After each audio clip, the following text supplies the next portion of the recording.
And I mean, we'll talk about it, but I mean, some schools just have no shame. Like some colleges, they have no shame. That's all I'm going to say because we'll talk about it. But just no shame? No shame. They have an idea and they don't care what the optics are. They'll just go ahead and go with it and make money. It's no shame, Noah. Are you talking about like uniforms or what are you? Nope. Oh, I will tell you, Noah. It's wild. It's wild. But okay. Anyway, you ready to get rolling? Yeah. Do the thing. All right. Let's 3, 2. Hello, D-Gens. Welcome to Degenerate Takes. I, of course, am the Brofect one, AJ.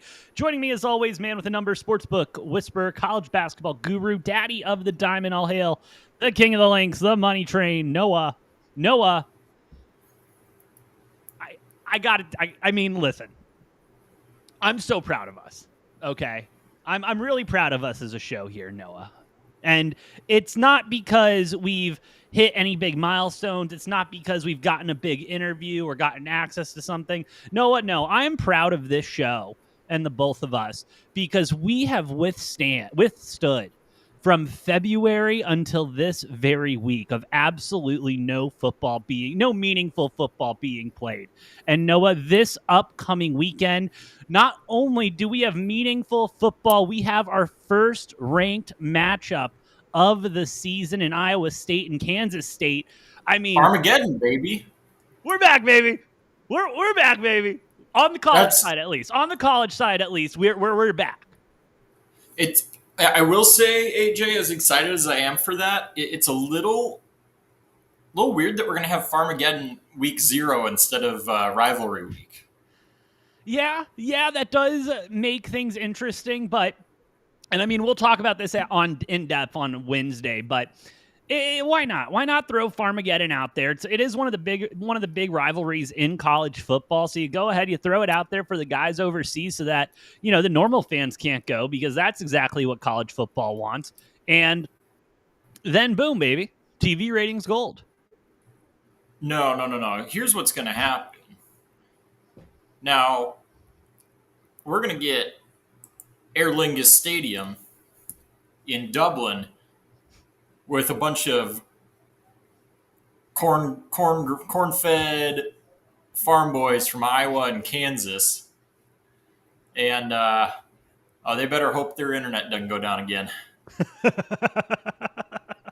Yeah, that was wild last year. That was absolutely wild. But that was a couple years. That was a couple years ago that happened. That was yeah, because I think we had last year we had Florida State, Georgia Tech. Right. And it was just the beginning of the most abysmal downfall of a season that Florida State could have possibly imagined. And then I remember after that, we're like, oh, maybe Georgia Tech's legit. And now they were on pace for a 7-8 win season in the ACC. So nothing too crazy. Florida State just proceeded to pretty much lose every single fucking game. Yeah, it was impressive. Shout out Florida State. We'll get... Who would have thunk, man? A year ago, we're sitting here. Florida State was, or were they ranked? They were top 10. Were they top 5? I don't think they were top 5. I want to say they were top 10 because we talked about how disrespectful it was not putting Florida State closer to the top 5 at least. Like they were. I think they were 9th. I think they were 9th going into last season, and then what they turn out a 1-11, 2-12 record, something like that. On a coaching resume, a playing resume, or anything like that. But before we go any further, Noah, because we will talk a lot of college football later today, do just want to take a moment, shout out to everyone watching here on Rumble, YouTube, and X. Y'all are the best. If you like what we're cooking, please hit those like buttons, hit the follow buttons. Does help us out a lot more than you know. But before we get to college football, before we get to football and really just dive into it, Noah, we do have the final week of the PGA Tour season coming up this week. The Tour Championship, FedEx Cup champion to be crowned as well. Scotty Scheffler coming in and just having himself a nice Sunday like he likes to for the BMW Championship. We'll dive into it in a moment, Noah. But when Scotty's been winning this season, I do remember a post on Twitter during the time period of BSSS. before Scotty's season started. And that was from one of the great golfers, philosophers in our times, and someone that if you want gambling advice, you probably should stay away from. And that being from one Phil Mickelson. Here's a hot take. Does Scotty win in 2025 before the Ryder Cup? I don't think so. Phil Mickelson probably has worst take of the year so far. And I mean, I know we're getting into the NFL, and so there is time for Colin Cowherd and pretty much anyone on FS1 or First Take to come in and have a worst take. But I mean, Phil Mickelson, kind of the clubhouse leader going out of the golf season. Yeah, that was that was a wild take. That didn't take long to be wrong, and then now still wrong. Granted, Scotty won 9 times last year. He's only up to, was that 5 or 6 this year? That was 5. That was 5 because the only 2 people in PGA history to have 5 PGA Tour wins back-to-back seasons, of course, is Scotty Scheffler and Tiger Woods. So. Yeah, well, and to add to the list, too, I saw Scotty has an opportunity to do something, and most likely will, that's only been done twice before, and that is to play an entire PGA Tour season without finishing outside of the top 25. Jesus. I'm sure it should be no shock who one of the occurrences of that on the list is. Ooh! Can I give you a guess? Yeah, you can give me a guess. Ricky Fowler. No. Fuck. Who was it? Tiger Woods, of course. The first one to do that in 2004, which surprising Tiger only did that once. Although I guess you have enough events, it's hard to do because you have one off week where maybe you make the cut, but then you finish tied 32nd. Can you guess who the other one is? Was it Jack? Oh, no, it froze on me. We're not going to know the answer. It's got to be Jack, right? Scotty, Jack, Tiger.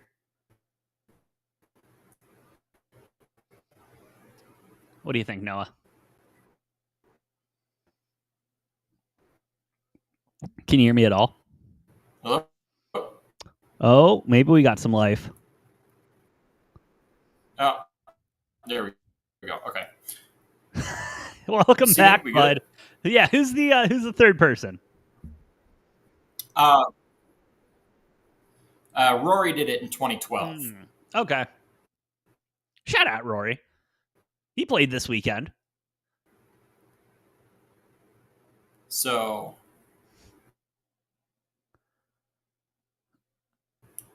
Ooh, that Wi-Fi needs to catch on up. Oh, well, McCormick, how you doing, bud? Welcome in. We're talking, but BMW, no, it was really good when I think we got Noah back. Who's the third? So Rory? Yeah. Scotty, Tiger? Yeah, Rory in 2012. So Tiger in 2004, top 25, I think 17 out of 17. Rory, 20 out of 20 in 2012. Scotty now up to, I think, 18 out of 18 this year. So he's going to have a chance to go 19 out of 19 for the third ever PGA Tour season to not finish a single round or a single tournament outside of the top 25. Not to mention Scotty now 13 straight top 10s with 4 wins in there, and 8 out of those 13 are also top 5s. So this is why when we do our bets every week, and I'm like, Scotty's at minus 550 to top 10. I'm like, I don't care. I'm like, just throw it on my card. He's gonna do it. Yeah, I mean, 74 top 10 finishes and 148 starts, literally 50%. Yeah. Well, yeah, 50% right on the dot. You take out his first 2 years, and I would have to imagine if you just look at the last 3 seasons, Scotty's probably north of 70, maybe even north of 75% to finish top 10. You said 3 seasons, do you think? Yeah, if you just look at the last 3 seasons, I would imagine he's over 70, maybe even over 75% top 10 finishes.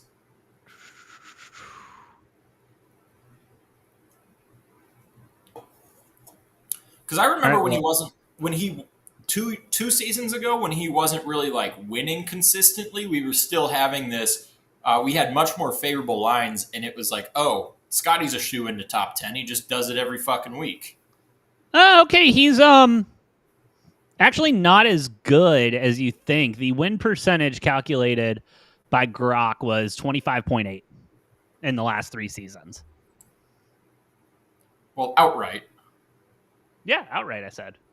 I was talking about the percentage of times he finishes top 10. I would Oh, imagine. Jesus Christ. Yeah, that's probably 75%. Obviously, he's not winning 75% of the time. Like, no. Oh, that's my bad.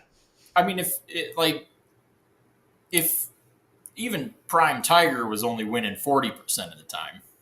True. Golf's hard. Golf's very hard. I thought it was really funny. I saw it today. If you look at official world golf rankings, the difference between Scotty Scheffler and Rory McIlroy, who's number 2, is roughly equivalent to the difference between Rory at number 2 and I think Taylor Montgomery at 115th. Jeez. So crazy to think that a guy like Taylor Montgomery or anybody ranked above him in the official world golf rankings is closer to Rory than Rory is to Scotty. And if you really want to see how good Scotty is, go back and watch, I think it was 17 or 16 where he just had that beautiful chip in. Yep, I was going to bring that up. I mean, holy fuck. That might be the shot of the year from Scotty. Yeah. And according to the advanced metrics and strokes gained, it was Scotty's second best shot of the year behind his bunker hole out on, I forget which hole that was, at the Waste Management. Yeah, that was beautiful. Where he holed out on the second shot of a par 4 out of the bunker. What an asshole, dude. Come on.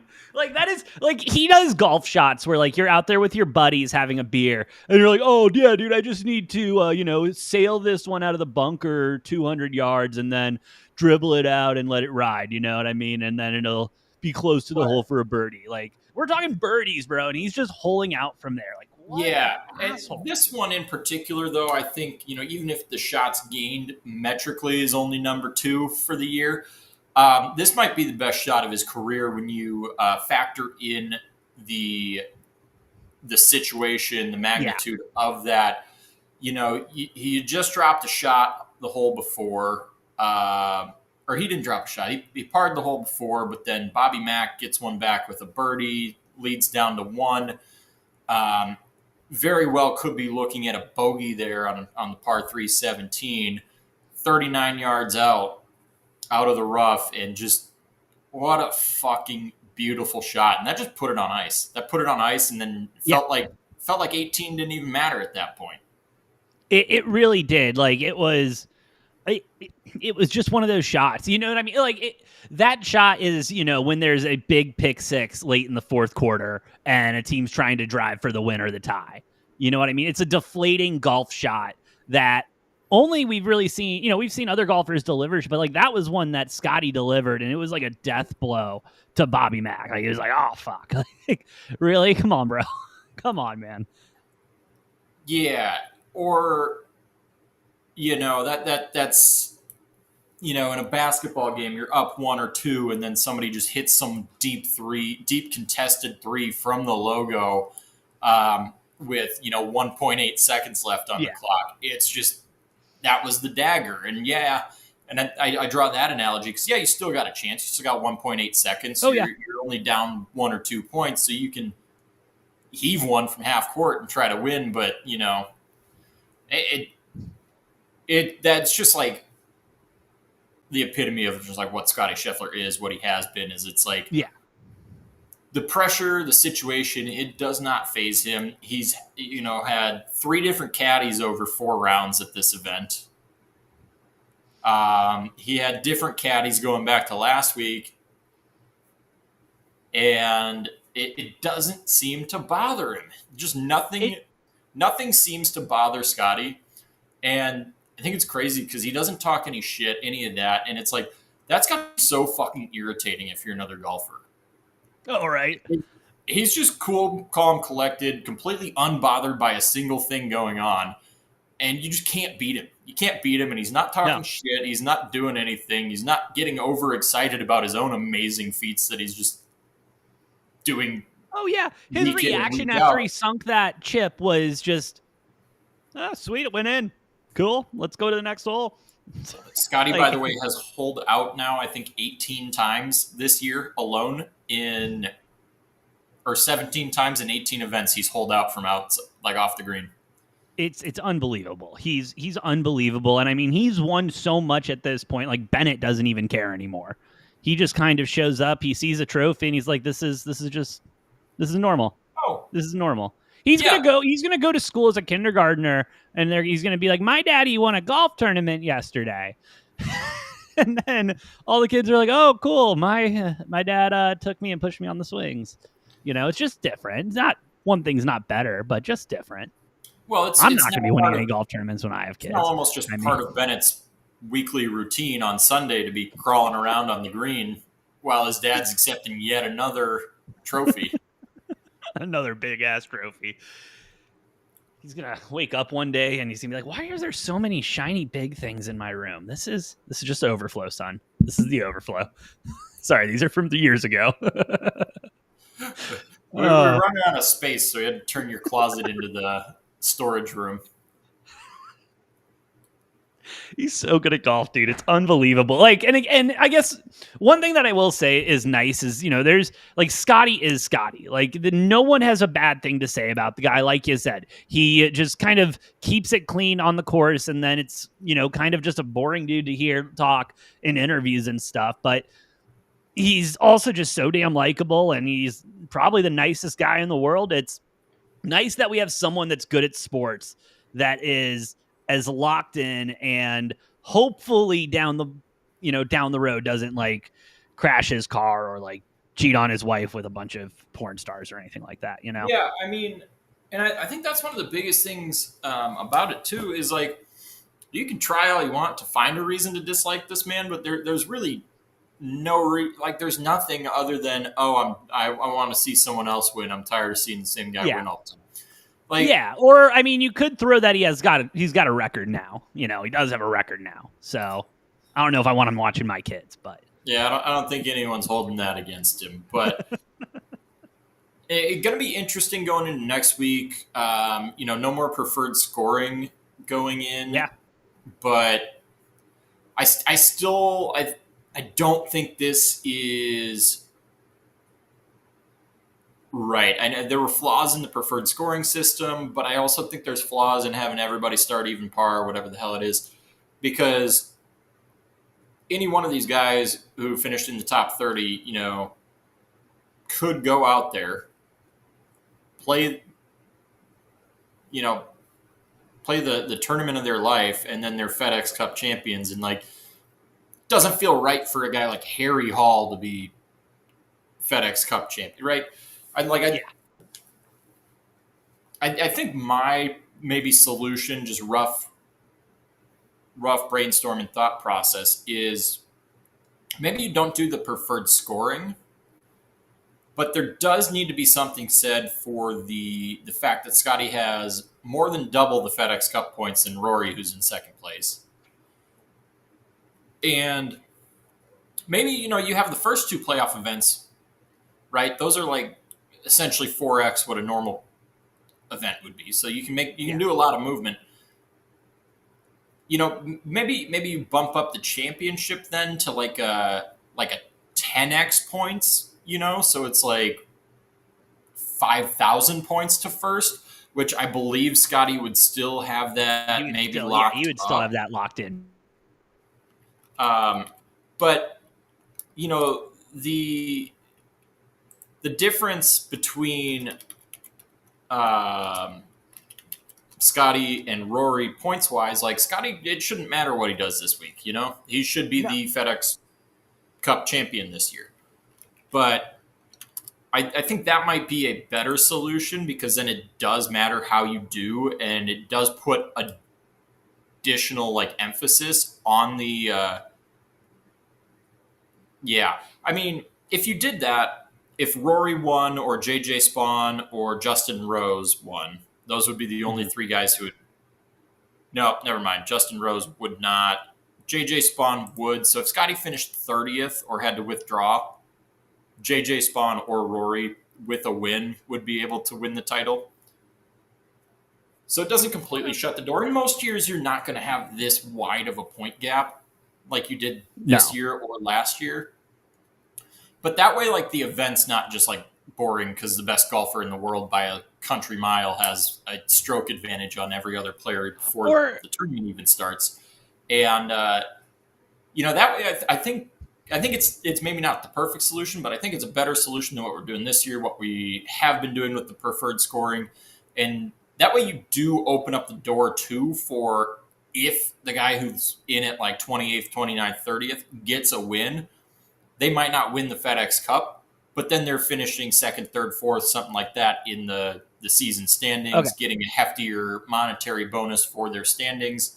And I just don't think it's necessarily right when you start looking at the standings. Once you get out of the like top like 7 or 8, it's like, okay, I don't think any of these guys deserve a season title, Yeah, I'm with you. And I mean, maybe because the one thing I liked about the preferred scoring was it made it easier for the guy that was up top. And so what if you just make the whole playoffs easier? You know what I mean? So what if St. Jude's, the guy with the number 1 FedEx Cup points, gets a golf cart for that event? Okay. And then you go into the BMW championship, and then 1 through 3 get a golf cart. And then you go to the tour championship, and then it's 1 through 5 get a golf cart. No, you still get your caddy, and then you want to even give him a bigger advantage. Number 1 is the only one who gets like a fan and a mister. Okay, like it's a souped up golf cart so that he can stay cool, stay hydrated, and everything. And I think that would be, I think that's fair. That's a nice advantage that they can take there.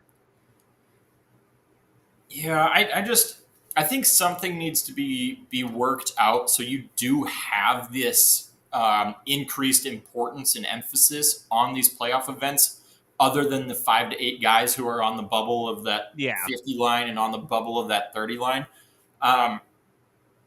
Like put more emphasis to it, but also like at the end of the day, you got to factor in the season, right? Because it feels wrong that everyone's going in on an even playing field into this final event when like you have a guy like Scotty who had the season that he did, right? Yeah, like, I agree.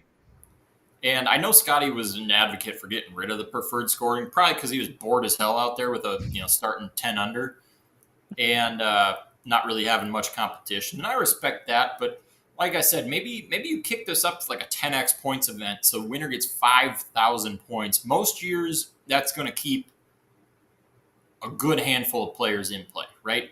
Because the only way to have it locked up without that is to win 6, 7, 8, or like 6 might not even get you there, but 7, 8, or even more depending on the year events. And if you're winning 7 or 8 times on tour in a given season, unless somebody else has 4 wins, you're set. Because Rory's got 2 wins this year?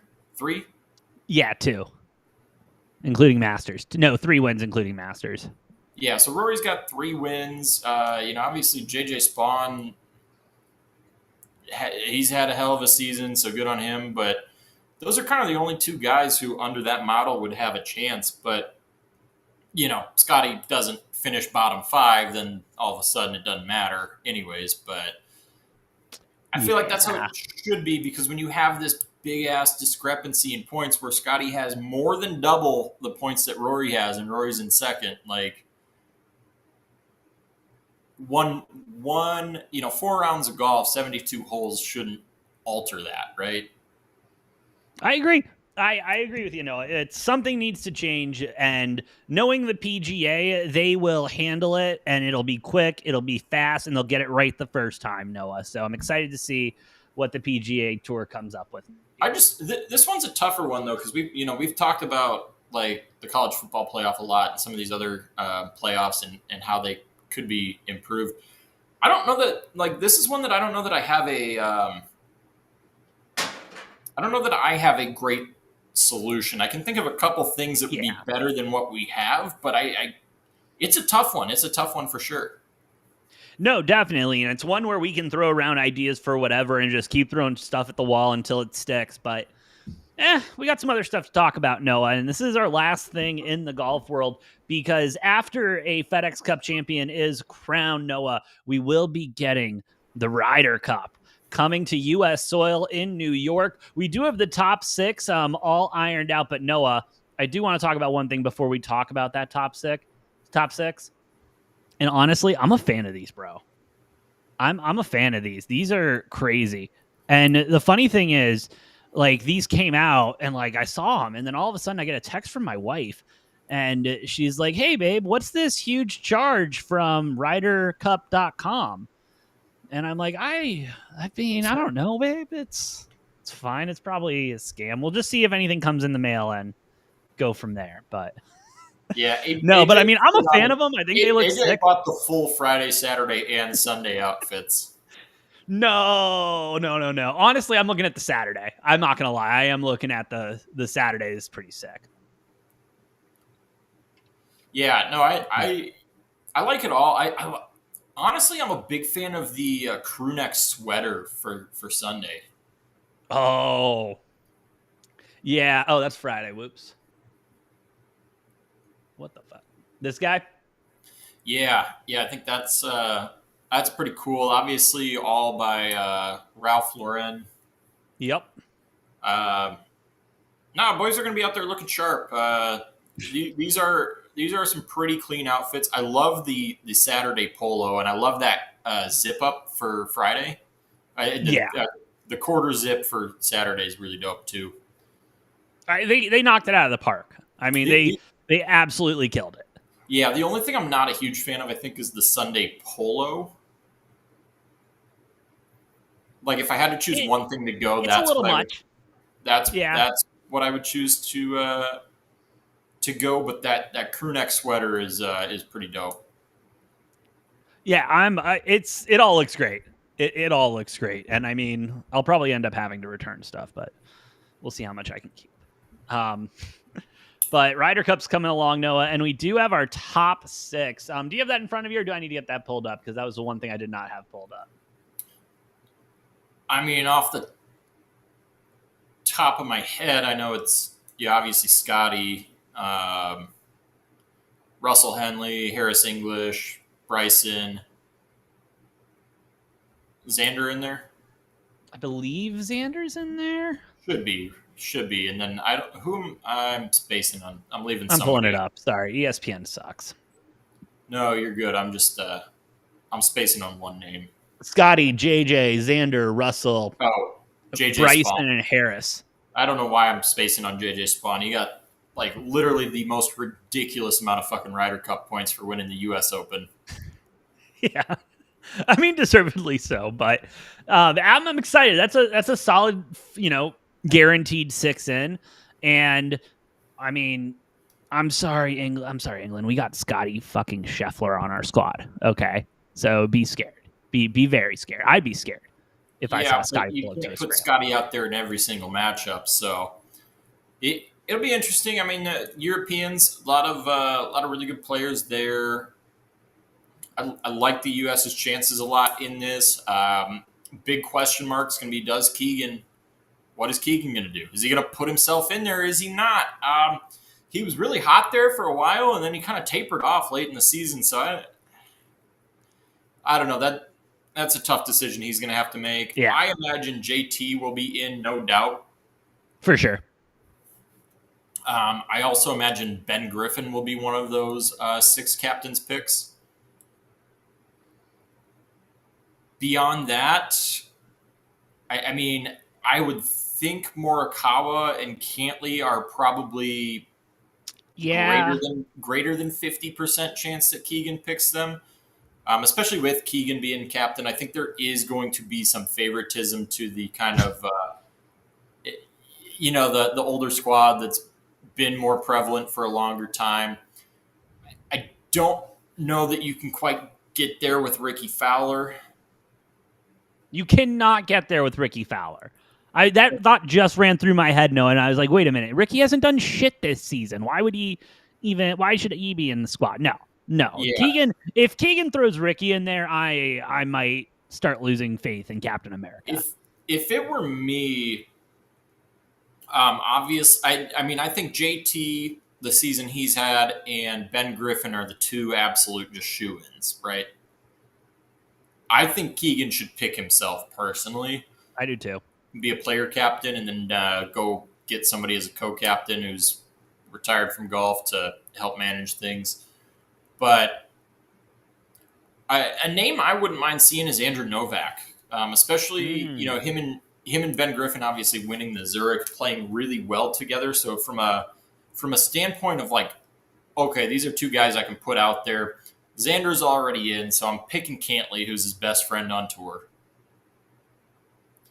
I don't see how, in my mind, I don't see how you, even though Morikawa hasn't been playing the best lately, I don't know how you defer off of Morikawa. So there would be, for me, if I'm choosing the six, I've got Ben Griffin, Andrew Novak, Morikawa, Cantley. I'd put Keegan Bradley in.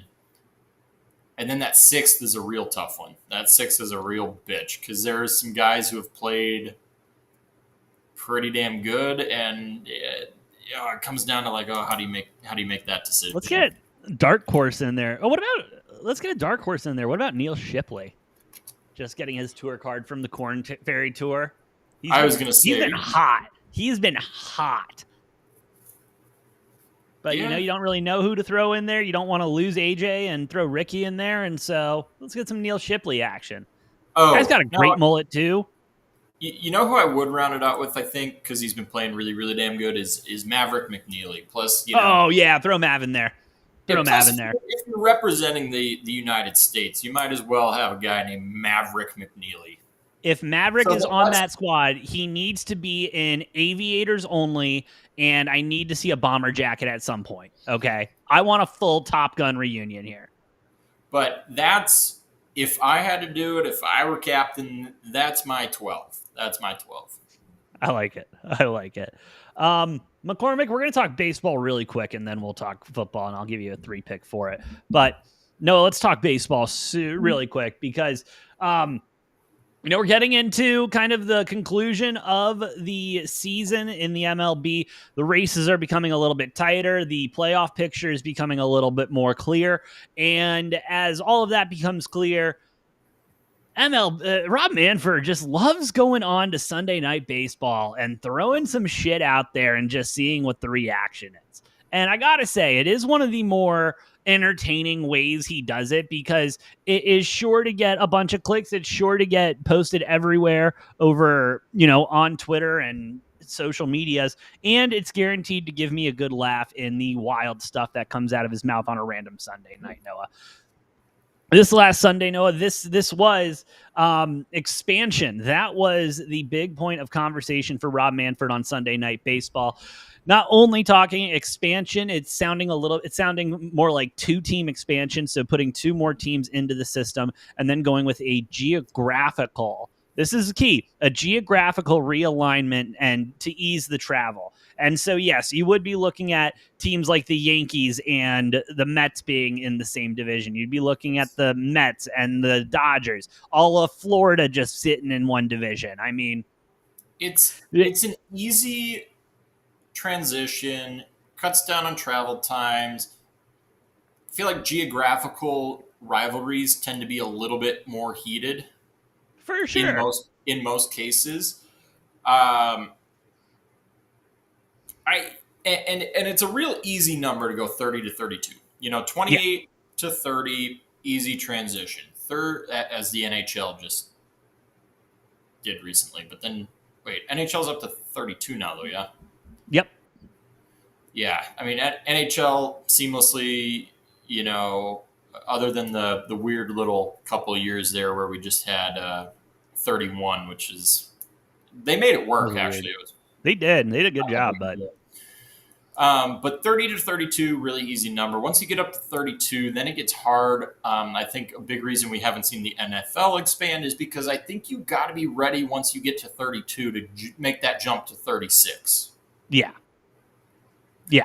Adding 4 teams at once in one expansion that's a tough task. And so I do think we will see the NFL at some point expand to 36. I think the talent pool is totally there. MLB, I get the pushback. People are like, there's not enough starting pitching to go around with 30 MLB teams. You add 2 more. And there's also the frustration of the MLB fan base as a whole that's like, relocate. Wait a minute. You want to expand, and we have the Colorado Rockies, and this White Sox fan went off, dude. He was one of the better videos I saw. It was anyway. I'm sorry. And I think the bigger issue with the MLB is, I think the league needs to crack down and be stricter on these owners, because you got cheap ass owners, you got owners who don't really fucking care, and so, I get the pushback that's like, fucking relocate or force the owners to sell like these like 5 to 7 teams, and then we can talk expansion. Yeah. But I mean, when you got owners like the fucking Pohlads for the Twins, and then you got, just franchises like the Rockies and the White Sox who are just sucking so much ass that it's like, granted, the White Sox look like they're turning around a little bit, but Pohlads aren't the only shit owners in the MLB. Like, you got other cheap ass fucking owners that, it's like, I get the pushback where it's like, there's bigger issues to address before we dip into expansion, and the MLB gets a little trickier because you're adding 2 expansion teams. That's 2 more AAA, AA, high single, low single, and whatever the other one is after that. It's a lot of additional players you got to add, and not that there's not enough people out there who play college baseball who would love an opportunity, but it's baseball feels a lot more like you're not just adding 2 teams, you're adding 2 very, very, very full. You're adding 2 organizations. Yeah, 2 full franchises. This isn't we just need 56 guys on the roster. No. You need a farm system. You need you need, GMs at each level of the farm system, not to mention the whole front office staff and everything. Like, it's one of those things that will take a couple of years to develop, because they'll announce the teams. They've got to have offices in place and stuff before you can even think about getting a player on a roster. Yeah. And so it's going to be a while. I would imagine very bare minimum 4 to 5 year project to get that expanded. If not more so looking in the 10 to 12 year range before we're adding 2 more MLB teams. It'll be interesting, but I'm holding my breath on it. Holding my breath on it. And there's plenty of suitable markets out there for Major League Baseball. And sure. I think it can be done. I just think we're looking at, like I said, minimum 4 to 5 years, maybe as many as 10 to 12 before we really see that come to fruition. I do love the idea of going down to the 4-team divisions, geographically based. Yeah. Yes.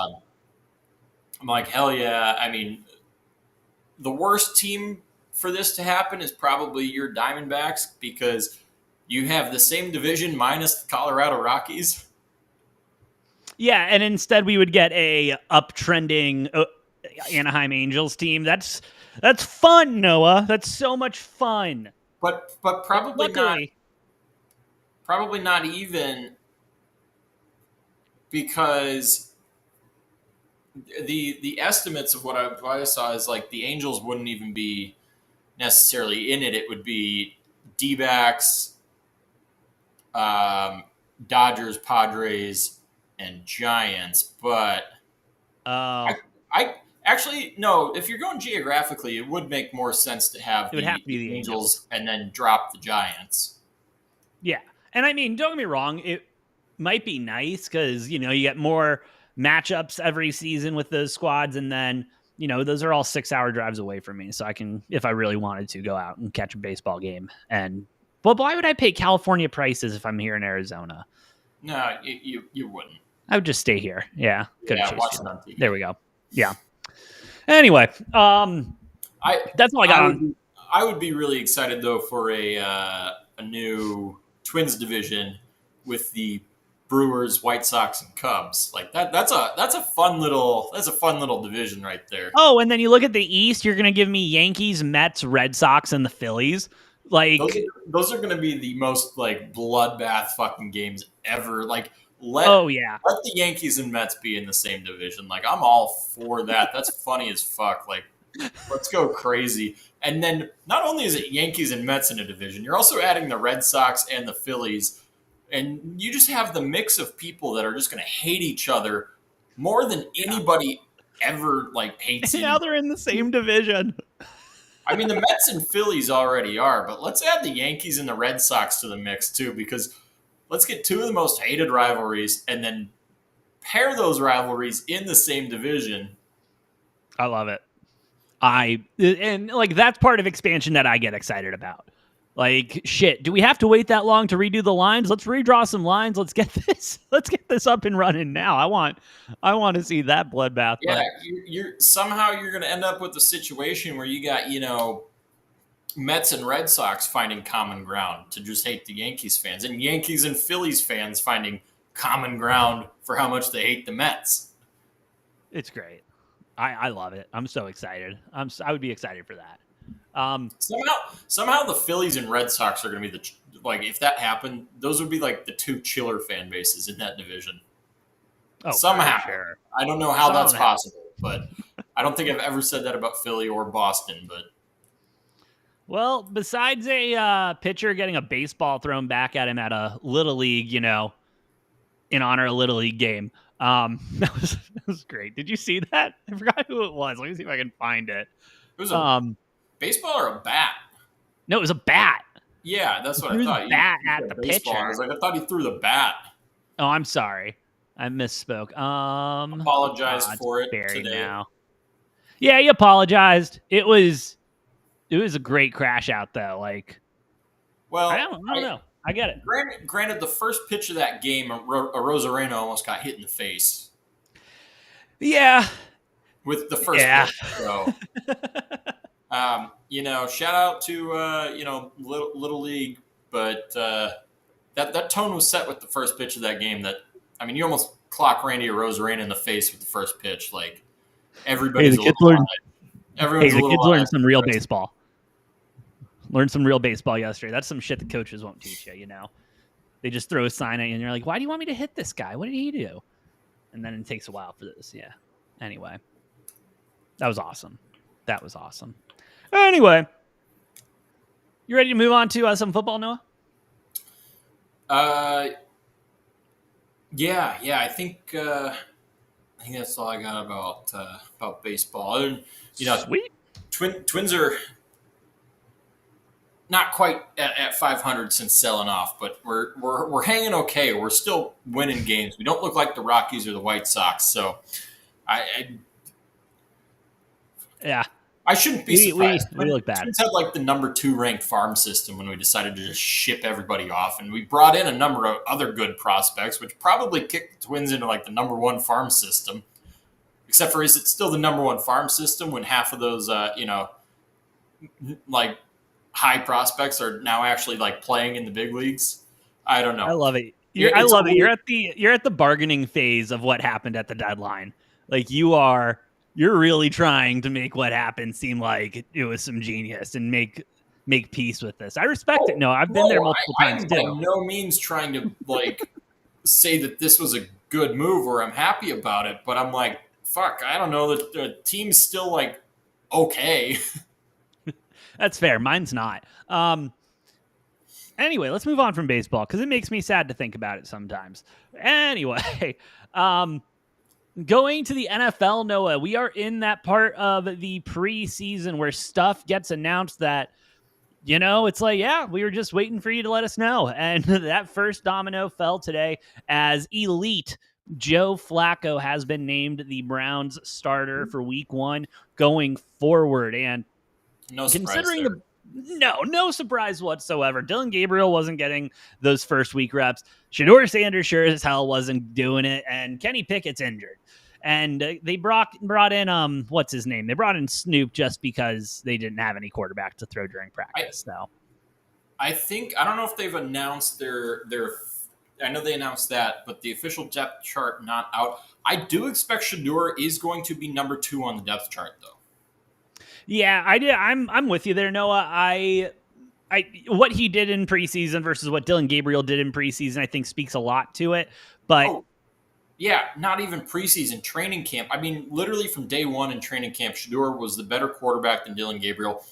And I know I've talked some shit about Shador, but I'm not surprised. Like, no, he was getting way too overhyped, but he should never have been a 5th-round pick. He should never have been a 5th-round pick.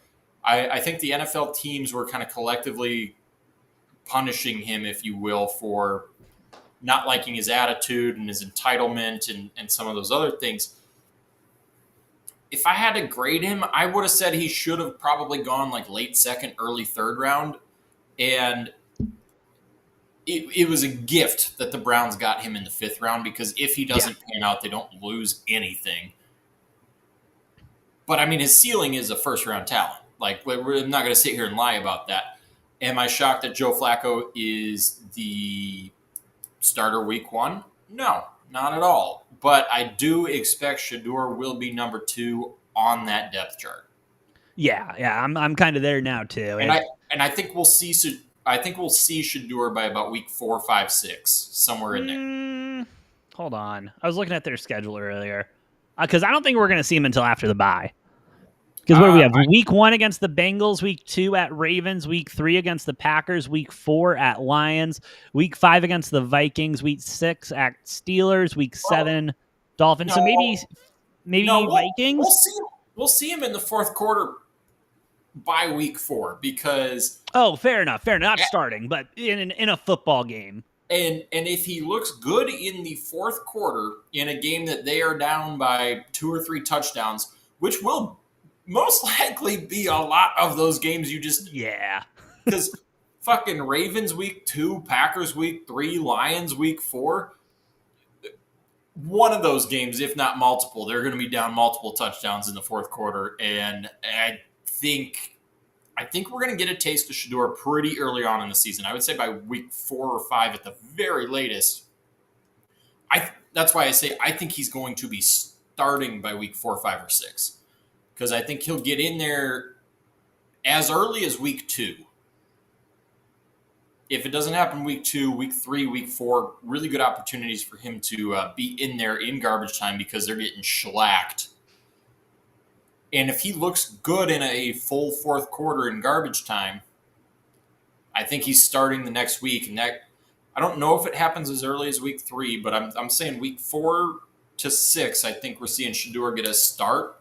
And then we're really going to see what he's made of when he's playing against, these first-team defenses. Because if he's in a game where they're down 3 touchdowns in the 4th quarter, he's not playing against a bunch of starters. So if he looks good in that, it's a step above preseason. But if he looks good in that, I think he earns the right to start, and we'll see how he'll probably get 2-3 weeks as a starter. If he looks terrible 2 weeks in a row, Joe Flacco's probably back in there, and I do think we're going to see him, though, and I do think he's going to get his first start sometime between week 4 and week 6. All right. I'm not there. I think it's going to be later in the season, but I do like what you're saying about in garbage time when you're down by a shit ton already. Let's see what the kids got. Like that. Because you look at that schedule and you look at the Browns, and they're one or multiple of those games, they are going to be down 2 to 3 touchdowns going into the 4th quarter. Yeah. And when the score is 37-11 going into the 4th, you're like, all right, Shador, get in there. No, I'm with you. I think that'll definitely happen. I don't know about starting, but we'll see. Other quarterback competition going on around the league, Noah. We have Anthony Richardson and Daniel Jones down there for the Indianapolis Colts. Anthony Richardson, obviously, just this raw talent that came in after not playing a lot of football and hasn't really, has had moments where he's dazzled, but hasn't shown, the between the ears and the mentals essentially to be that quarterback. And the injury list is starting to get huge, huh? Yeah. Sorry to cut you off, but I was just going to say also not at all in the right system to develop. Oh, not even at all, bro. Not even a little bit. But it's the system he's given, so it's the system he's gonna run. And then on the other side, you got Daniel Jones. Kind of bouncing around now after getting a bunch of money from the Giants. Then the Giants don't re-sign Saquon, and it all goes downhill from there. And now he's here. Where are you at? Where are you at with it? Because I'm at the point where I do think Daniel Jones will be starting for the Colts week 1.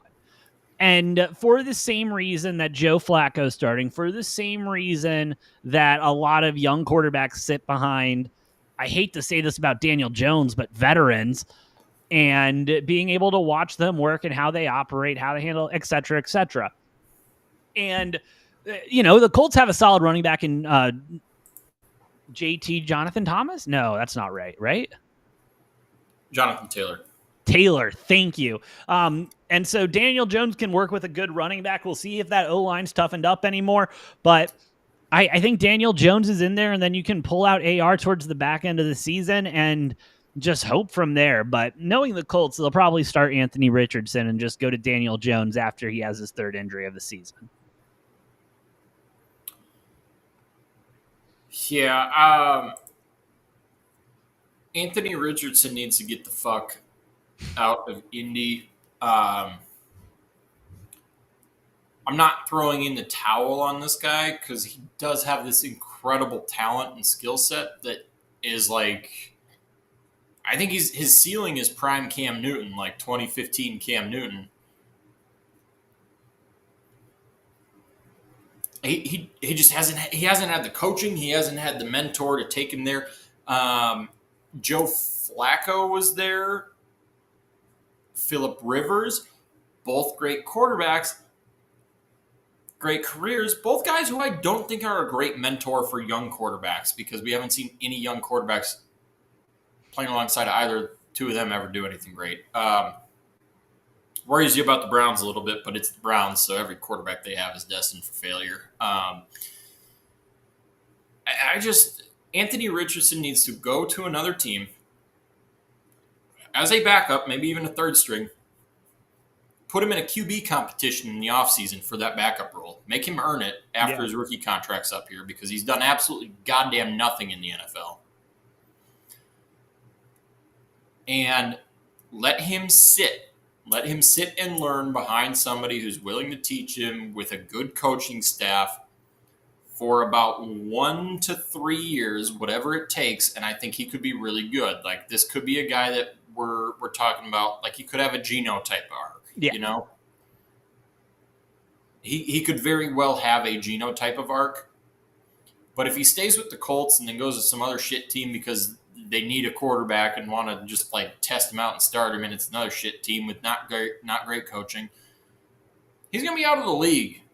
Yeah, before we know it, the league in like something. Yeah, in 2 to 5 years, right? Like, I could see him being really great, but I could also see him within 2 to 5 years being out of the league entirely. Yeah, unfortunately, I'm kind of getting there with him, but Daniel Jones is going to be the fucking starter. He needs to be. Anthony Richardson dealing with some little injuries too. Which, yeah, that's right. We're going to get Danny Dimes. The Colts don't have the worst roster overall, but they also don't have a ton of offensive weapons, and I just think they're going to be really bad because I think it's a lose-lose whoever you're plugging in at quarterback there with the Colts. And Daniel Jones, you know what you're going to get. It's not going to be pretty or great. He can do nice things, but doesn't do them consistently. Maybe he just needs to get out of blue. And then you got Anthony Richardson, who has this really, really high ceiling, but he's so fucking raw and inexperienced and has not had the right coaching to develop him. And so it's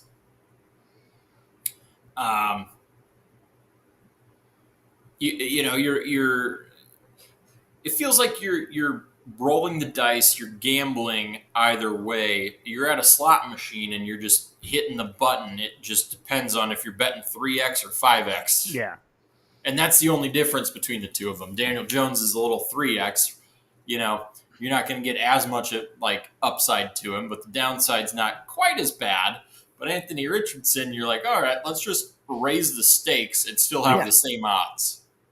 He's going to do he's going to do really impressive things, but do even worse, terrible things at the same time. So it's a rough situation. I think Daniel Jones will be the starter. He's got more experience, but Anthony Richardson really just needs to get a year or two behind a good coaching staff, a good training staff, and a veteran quarterback who can teach him some things. Yeah, for sure. And I think he'll be fine. But, this is his career we're talking about. And like I said, could end up really great. Could end up as one of those, we're 10 years from now, like, oh, remember Anthony Richardson? Like, who? Yeah, he's going to be, because I could definitely see him working his way into those conversations with Ryan Leaf and Jamarcus Russell and countless other guys, Josh Rosen, guys who have been drafted top 5 overall and just not done a goddamn thing. Also, speaking of Jamarcus Russell, to the guy who made the sign at the Raiders pregame or preseason game that said bigger bust, Geno or Jamarcus Russell, Geno's like solid. Like, I don't think, you know what I mean? Again, just not in good systems, but once he got out of bad systems and into good systems, like, that's why I got to deal with that's why I got to deal with the Seahawks. That's why he's in. Like, the guy just looked like an idiot more than anything. And I love Geno's response to it, though. No, I would definitely agree because, Geno, he did not pan out for the Jets, but who has panned out for the fucking Jets? If I had $1 every time I said that about a quarterback the Jets drafted, and Geno just he was a raw talent out of college. He got rushed in. Like, this is what Jordan Love would have looked like if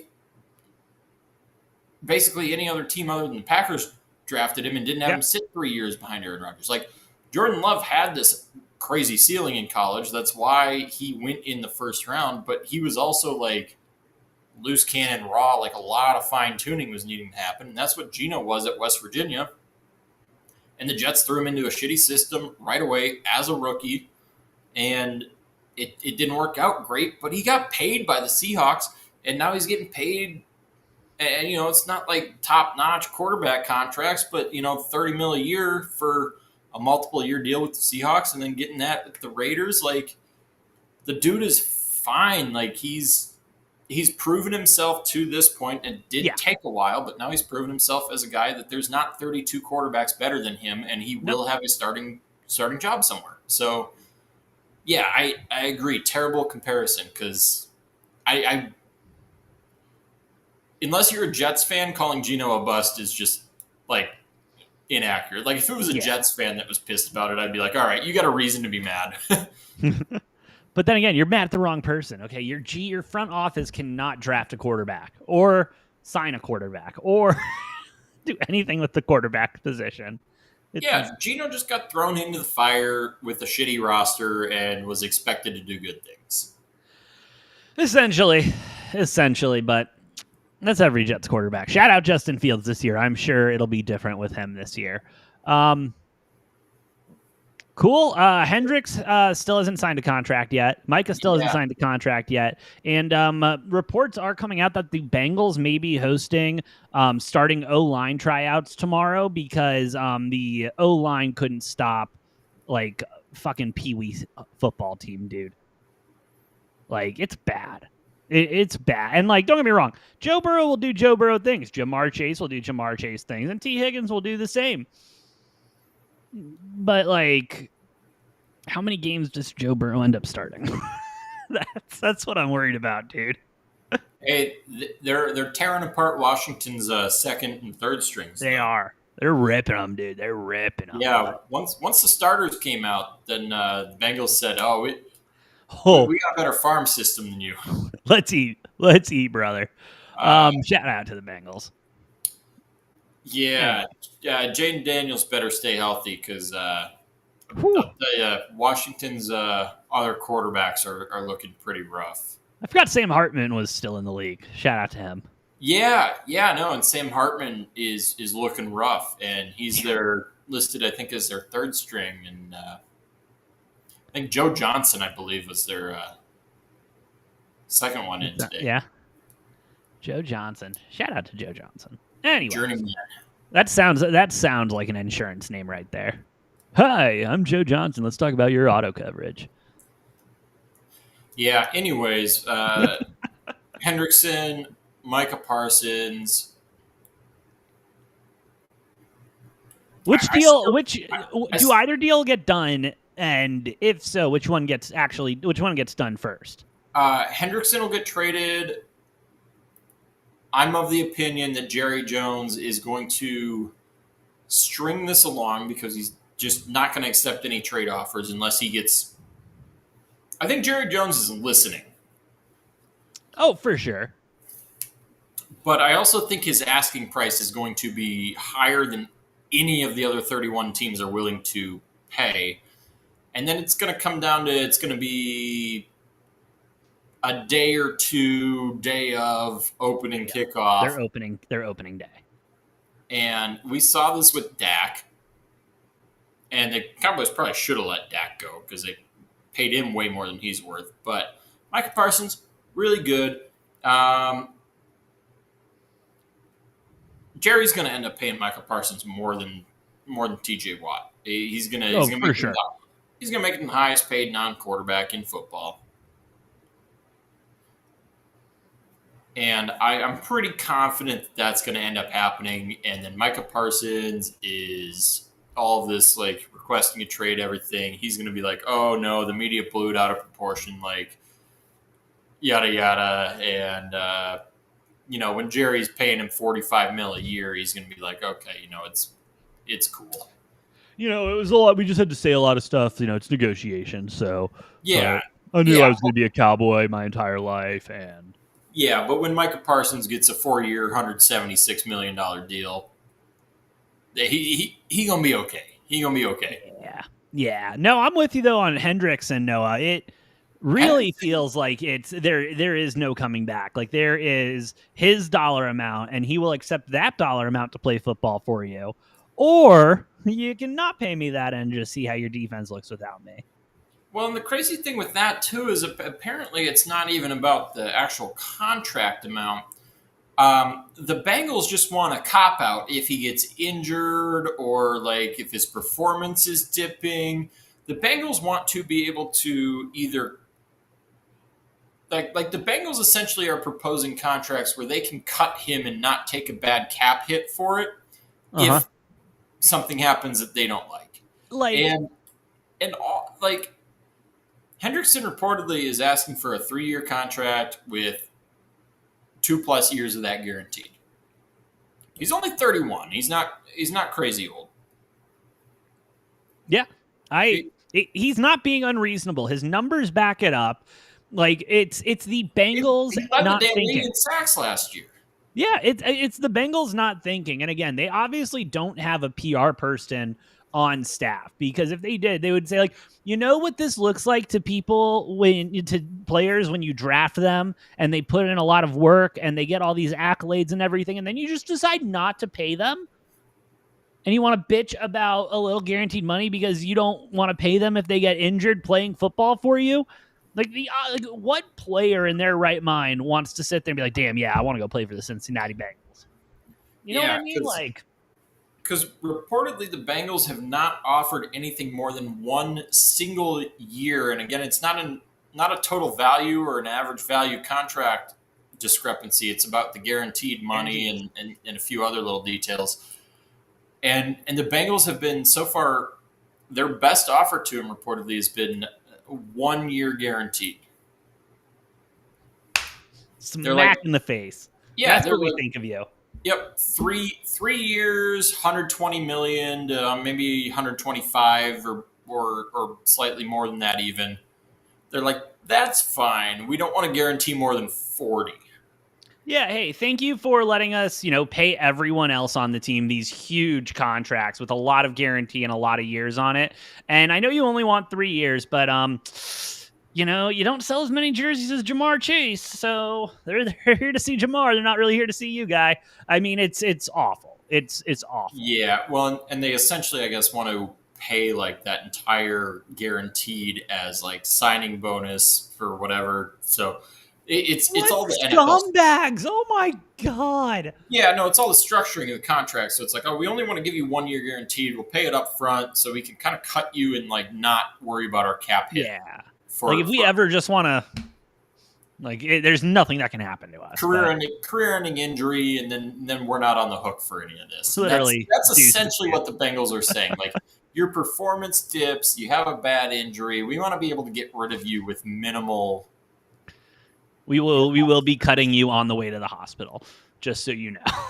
I mean, which is just a bad message to send. It's just a bad. It's terrible. It shows they're cheap. It shows they don't care about their players if they're not, making incredible catches or throwing the ball 70 yards. And it's awful. But again, the Bengals aren't going to be good this year. And so, yes, Jamar and Joe and T are going to do incredible things. But the team as a whole is not going to be good. Hey, draft Bengals players to your fantasy team. It's yes, gonna be the best thing do that. You can do that, though. They're going to have shit defense, and a lot of points are going to be going up on the board. Yeah, a lot of points. They'll be playing from behind quite a bit. So Joe Burrow, T. Higgins, Jamar Chase, even Chase Brown probably have really, really nice fantasy years. For sure. For sure. Shout out to the Bengals. Never change. Please, never change. But I think that's all. That's all the big stuff I wanted to talk about in the NFL. Noah, do you want to take a quick break and then we'll do a little dive into college football? Yeah, we can do that. All right, cool. I'm going to go refill my water. Thank you all for listening. Thank you all for watching. If you like what we're cooking, hit that like button, hit that follow button. It helps us out a lot more than you know. We'll be right back to talk college football as we get ready for week 0. I'm the Brofix one, AJ. That's the Money Train, Noah. We'll see you guys in a moment.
All right, good. Uh,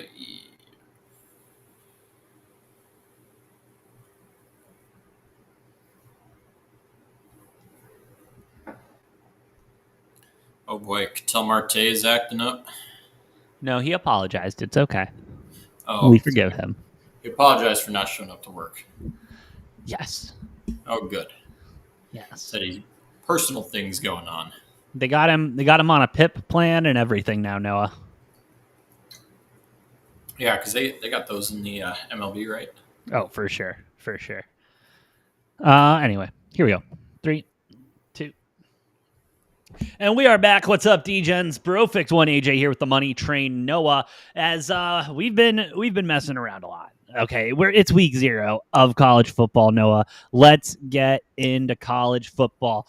We did not talk about it last week because I wanted to save it for this week because it feels right just to, start the college football week knowing there's games on the horizon and looking at what the absolute brilliant geniuses at the AP put together for a poll to start us off, Noah. We have looked at the coaches poll, and I will say, pretty similar. Some stuff makes sense and everything, but then it's also like, hey, really? But you ready to get into this AP Top 25? Yeah. Real quick, McCormick with his 3 pick that you said we were going to address, AJ. Oh, I'm sorry. Yeah, we got to do that. Yeah. We got to do that. I'm sorry. I'm terrible. Don't want to leave our man hanging here, I'm sorry, McCormick. All right, we got the Packers, Bucks, and the Skins. I mean, I don't hate that. I think the Bucks definitely take it.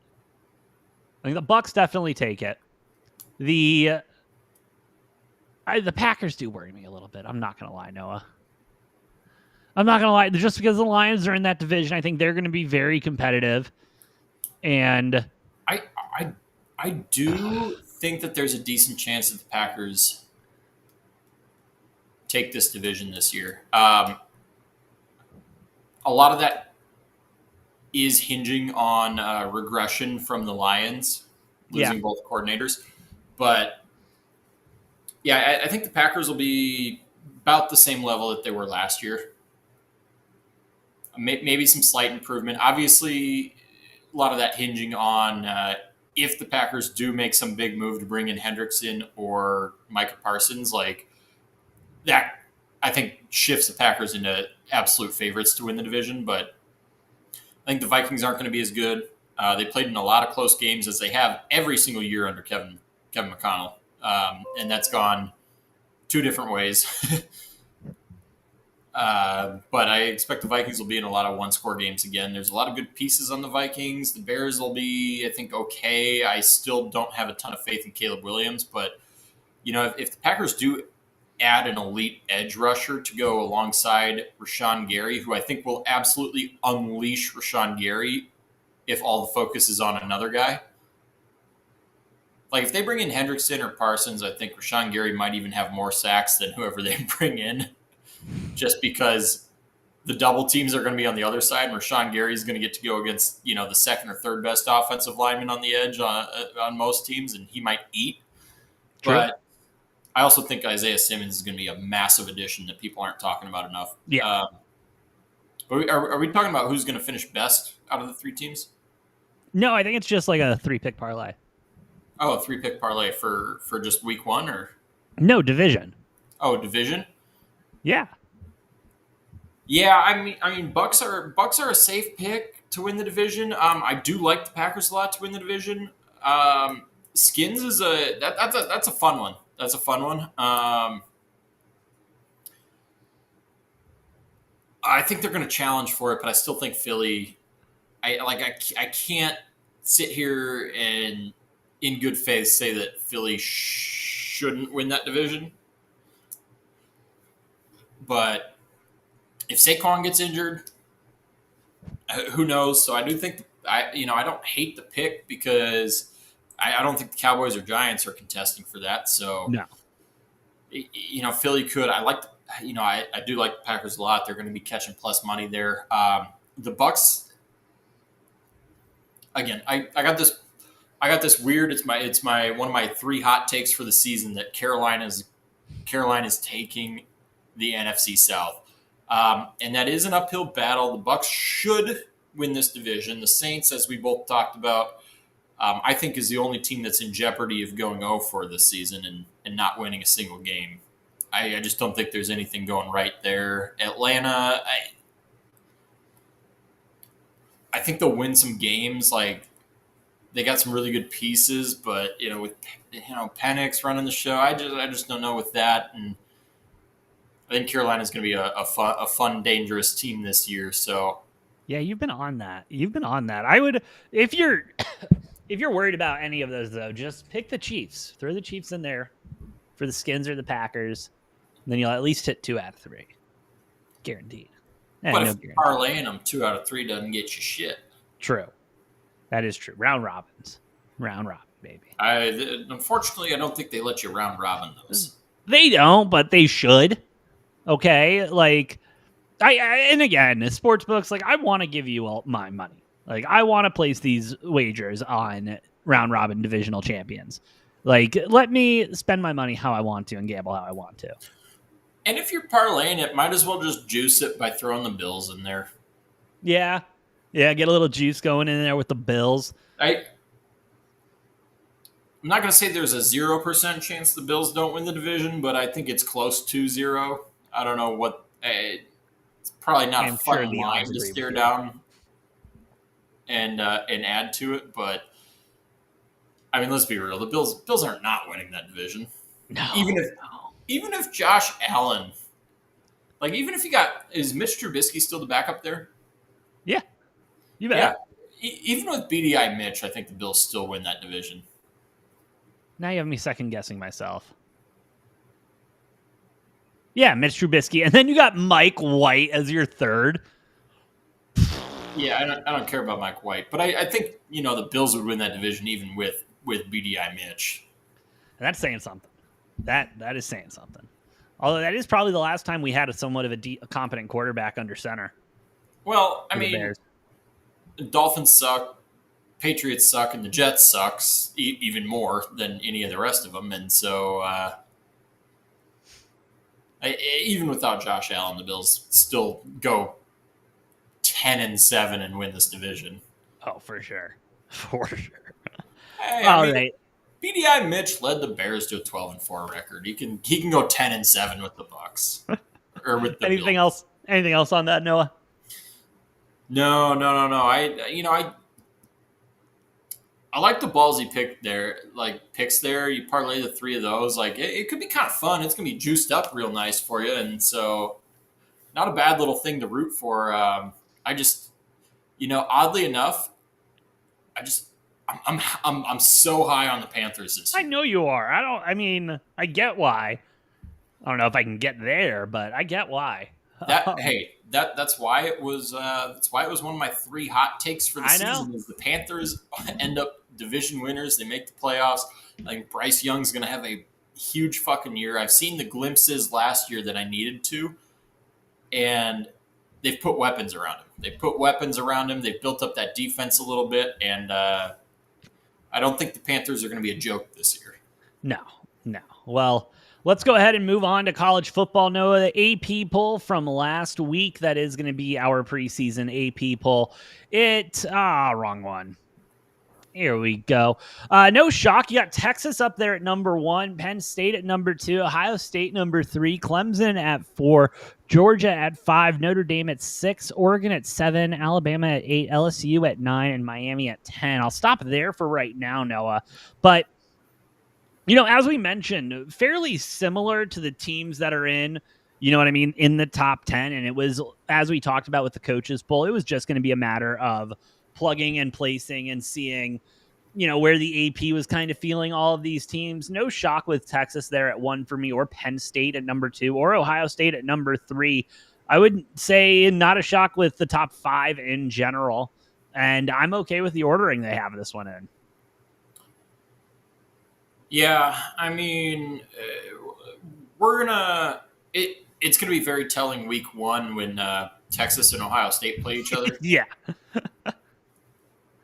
I do have a problem with putting Penn State at 2. And my problem is until James Franklin can like beat Ohio State or Michigan, True. or True. even and now Oregon too.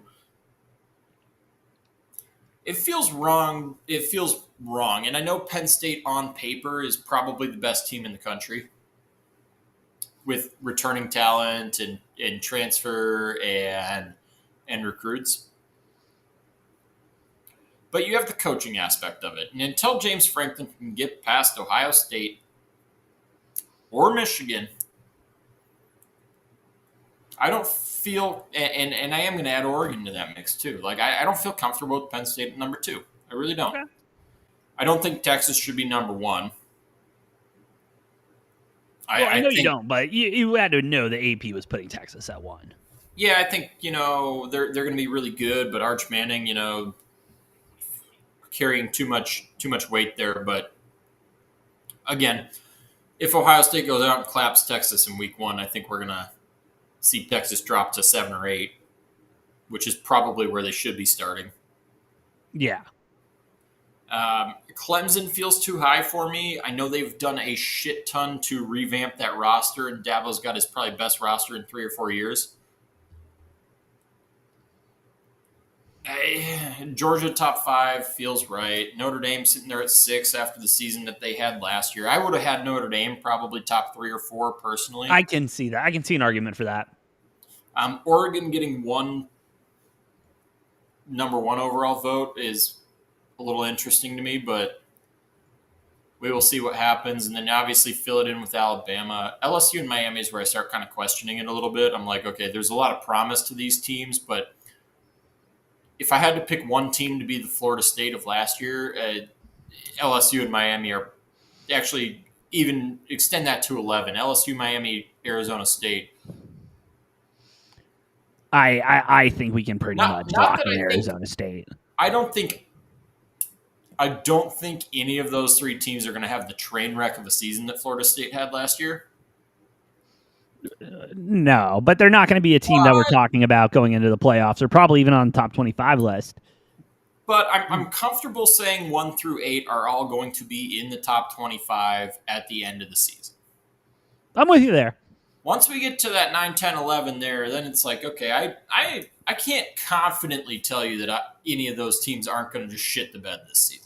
I'm with you, and you know what I mean. We get to let's go top 15 with Arizona State at 11, Illinois at 12, South Carolina at 13, Michigan at 14, Florida at 15. Noah, I mean, 12 through 15 is a weird mix for me though, because I don't think I'm lumping LSU, Miami, Arizona State all in one, teams that have a lot of hope and promise, but I could see any of those 3 teams just like shit in the bed, losing 4, 5, 6 games, and then finishing out way outside the top 25. Absolutely. I'm right there with you, and they got a lot to prove. I mean, is Mario Cristobal's seat hot yet? Can we get him just out of football for a little bit? Because he's stressing me out, Noah. Cristobal? I mean, unless he's somehow figured out something from the game management side of things, because didn't he hire a guy? That dude has a knack for losing games because of mismanaging clock or whatever the fuck else it is. Yeah, the guy's he out of all of the head coaches, and I mean, I'm talking NFL, college football, he is the one that stresses me out the most. Like, I need to have like my breathing exercises and stuff if I'm watching a Miami game. Loves to lose games that he's got no business losing. Yeah. Yeah, and in the most ridiculous ways too. Anyway, we can sit here and shit on Cristobal for another 45 minutes if we really wanted to, Noah. But no, I'm with you there with Miami. It's more of a coaching thing than anything. And don't they have who the fuck's their quarterback now? What's his face, right? Guy from Georgia with the weird face. Oh, yeah, Carson Beck. Carson Beck is the quarterback down there.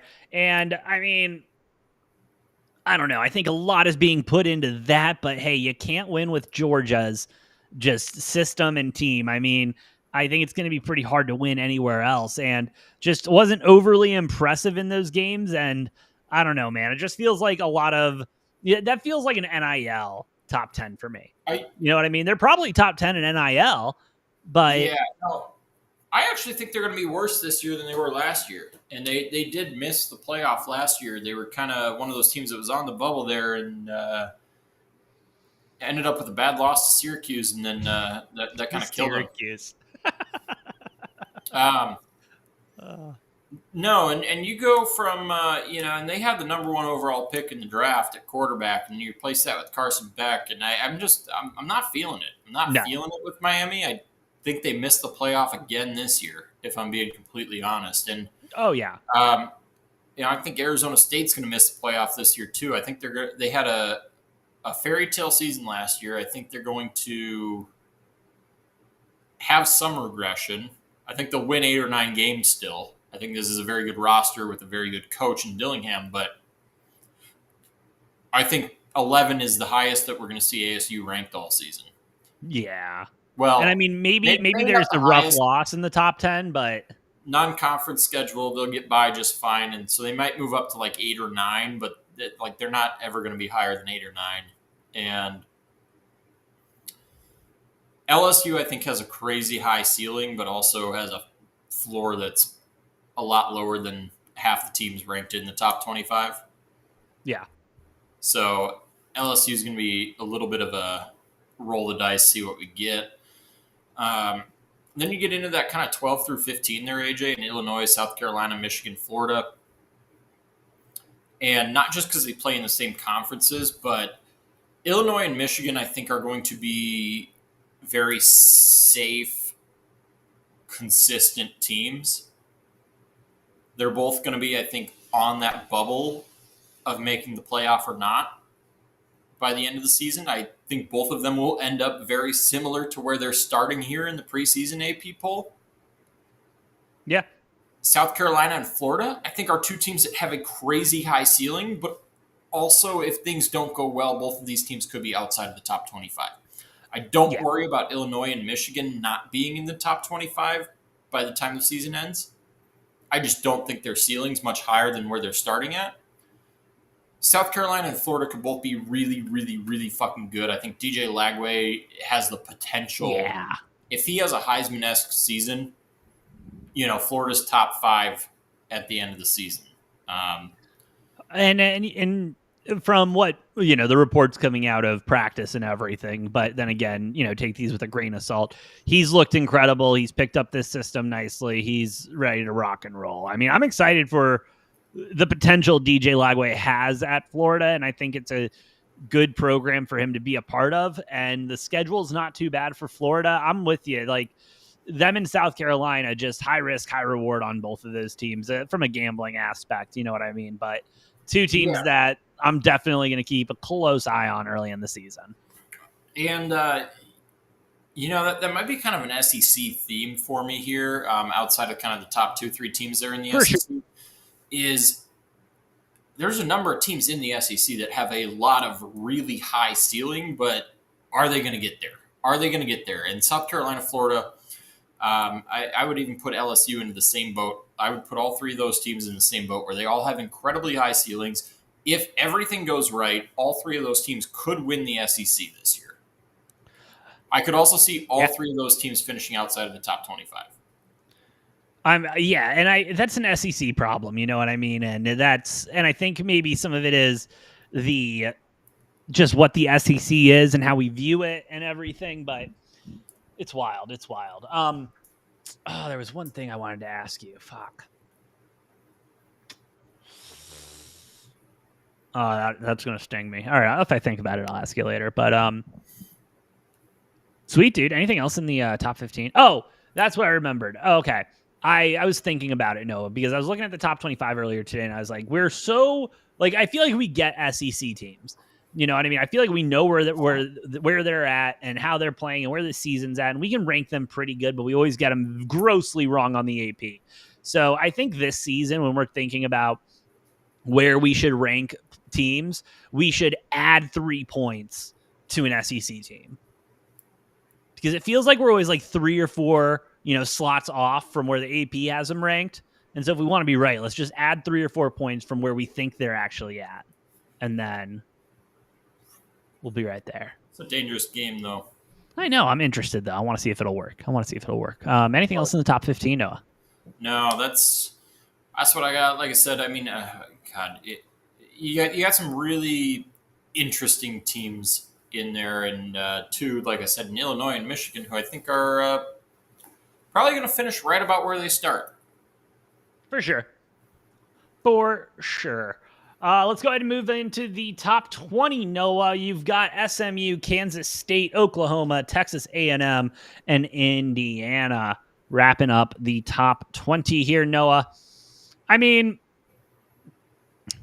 okay, first of all, you remember that thing at the beginning of the show where I was like, some teams have absolutely no shame? Yeah. So Oklahoma is now selling a ticket package to where you can also include access to the media press conferences and stuff. You can't ask any questions or anything, but you can go and sit there in that room with everybody instead of watching it on TV like 15 minutes later. So, okay. I mean, I get it's NIL, but I don't know. That just seems cheap to me. Like, that screams like, hey, we really need money. We don't have the boosters to compete in the SEC. I don't know. Anyway, food for thought. Yeah, and hey, this takes us into the SEC teams that I don't think have a tremendously high ceiling, that have a drop-dead floor, where I don't expect Oklahoma or Texas A&M to finish much higher than they are at the preseason poll. But I do think their floor could be really, really bad. Yeah. I personally think Oklahoma is going to bounce back a little bit after a couple like downish years. But I'm also not like sold on that. And you know, I think if Oklahoma or Texas A&M finish inside of the top 15 this year, I would consider that a win for them. Ooh, okay. Their fan bases definitely won't. Their teams, no. But I consider that a win. I don't think either of these two teams are coming anywhere near close to contesting for the SEC. I think if all the stars align for either of these teams, yes, they could make the playoffs. They could sneak into the playoffs if all the stars align, but I don't see it happening with either of them. I was to stay in the range that we're in here, I was a big advocate for SMU last year. Yeah, you were all over the ponies last year. I think they're grossly overranked to start this season, if I'm not going to lie. 16 seems that feels high. way too fucking high for me when you start looking at some of the teams below them. I want to see them play some games before I have them all the way up there. It's a weird one where they're in the mix, and I'm happy that they're throwing respect on SMU, but like, come on now. What are we looking at? What are we looking at here? What's going to change? Why is SMU now getting the respect they weren't necessarily getting? Because the AP voters don't, I think, understand like the draft process. And how, the players that were there last year, some of them aren't going to be there, and transfer portal and everything. So I think it's still a lot of stock from whatever's left over from last year, any remnants of that team. And the AP is like, well, we can throw another SEC team into the top 20. So why don't we? They should have done that last year, and we just didn't do it. So.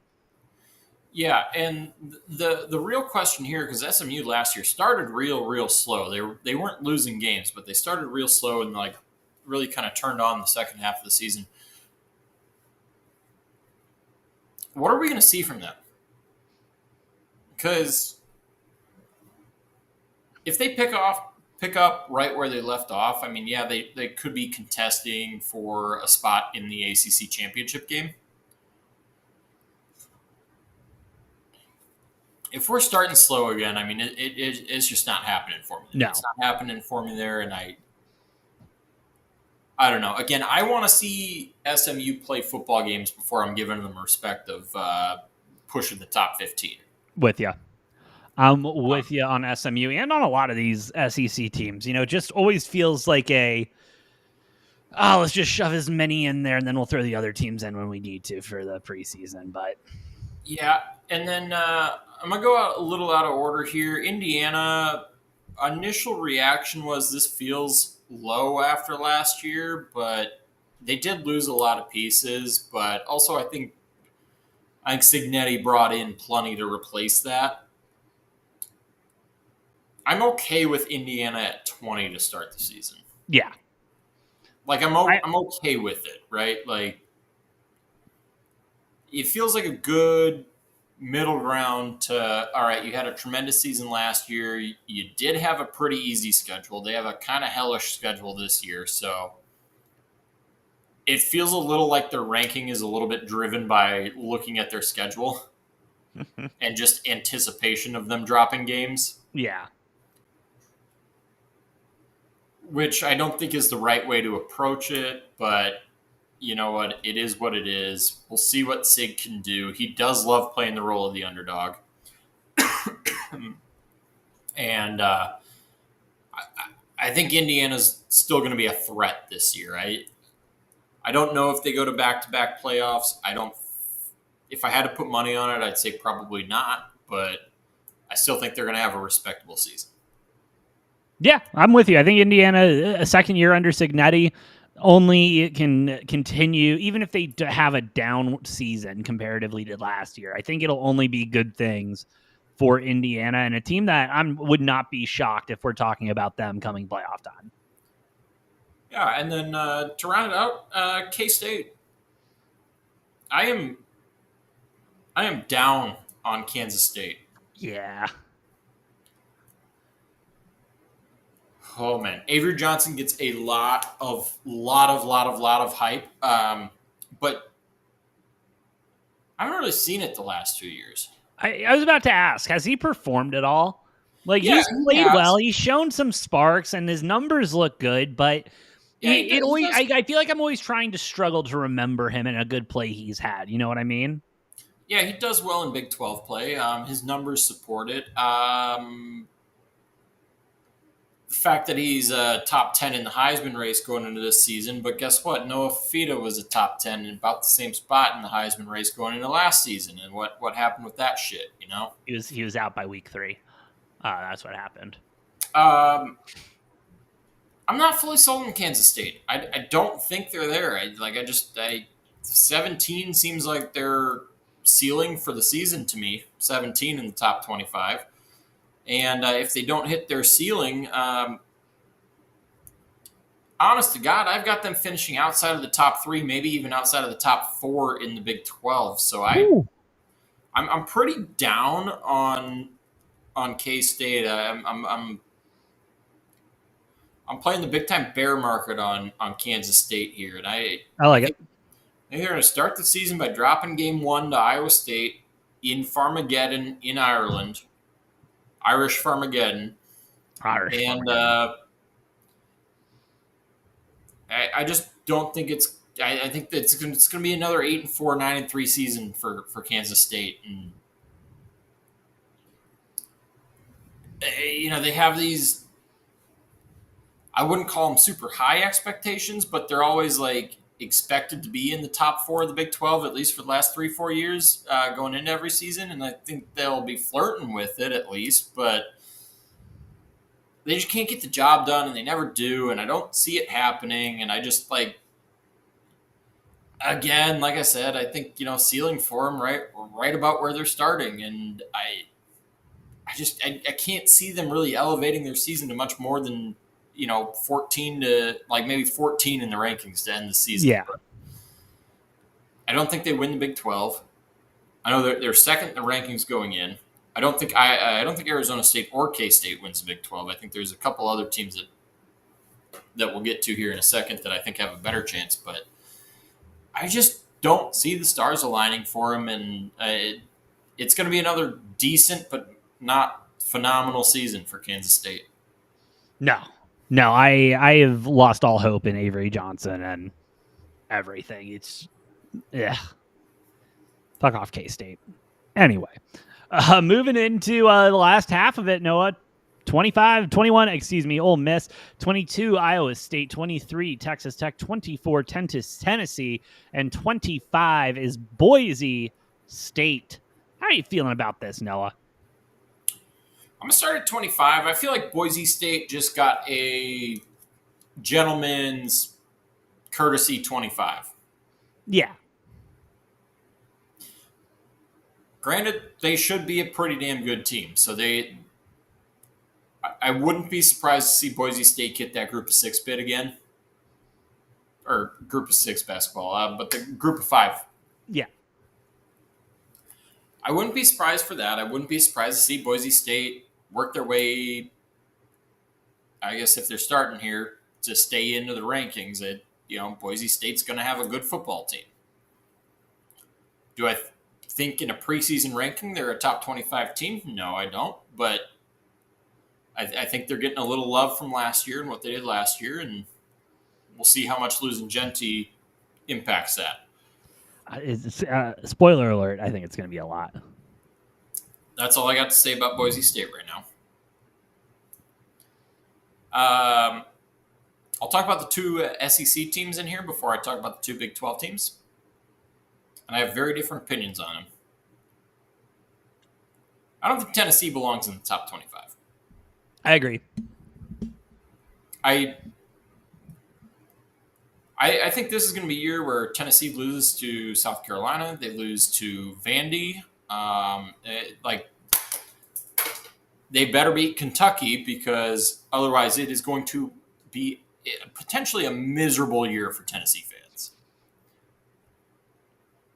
I'm with you. I don't have a lot of hope in Tennessee. I mean, just not that they've been bad, just haven't.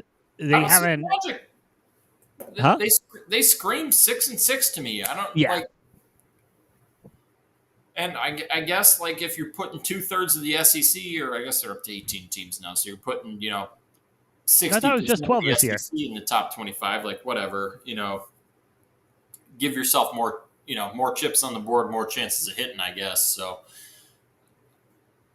I don't see it with Tennessee. I do, on the complete opposite hand, think Ole Miss does have a really high ceiling. I'm totally okay with them at 21 to start the season. I think if everything clicks, Ole Miss could do something special. I think they have a much higher ceiling than Oklahoma and Texas A&M do. They could also flop, but honestly, I think Ole Miss finishes in the top 6 in the SEC personally. So I'm okay with them starting at 21. I'd probably put them a few spots higher, maybe up at 17, 18. But I think Ole Miss might have a nice little season. I could see it. I mean, they had a lot of promise last year with Jackson Dart and looked fairly solid. And as long as they don't take too much of a step back, I don't see why they can't do it again, run it back, and maybe squeeze out a couple more wins and get eligible for playoffs. But yes, sir. I like it. And then AJ, then we come to the 2 teams that I think will be playing each other in the championship for the Big 12. Wow. Iowa State and Texas Tech. Whew. Yep, sitting 22-23, and I think these are the 2 teams that are going to be playing each other in the Big 12 championship for a college playoff bid. The Big 12 is a good enough conference that, we're not guaranteed more than 1 bid, but there is a chance that depending on how the regular seasons go, depending on what those records are going in, this could be 2 playoff teams. And Texas Tech has had the epiphany that, oh shit, if we just spend a shit ton of fucking money on players, like our roster is going to be looking real nice. So Texas Tech, shout out to you for finally figuring out what NIL is. A little late to the party, but I think they're going to be having a nice time because of it, bringing in quite a few 5 stars because they're like, oh shit, if we just pay these guys. Oh, wait, this is legal now? When is this? Since when has this been legal? Especially in the Texas recruiting circuit, they're like, oh, if we just offer you more money than Texas and Oklahoma and all these other SEC schools, then you'll just come here. Hey, we got oil money too. Don't worry, we got oil money too. We can make this. So work. I do think Tech is going to be quite nice this year, and I think going forward they might be a powerhouse in the Big 12 just because they got money. They got money, and they finally realized that they should be, spending that money. Iowa State on the complete other side of the spectrum there. I love what they've built at Iowa State.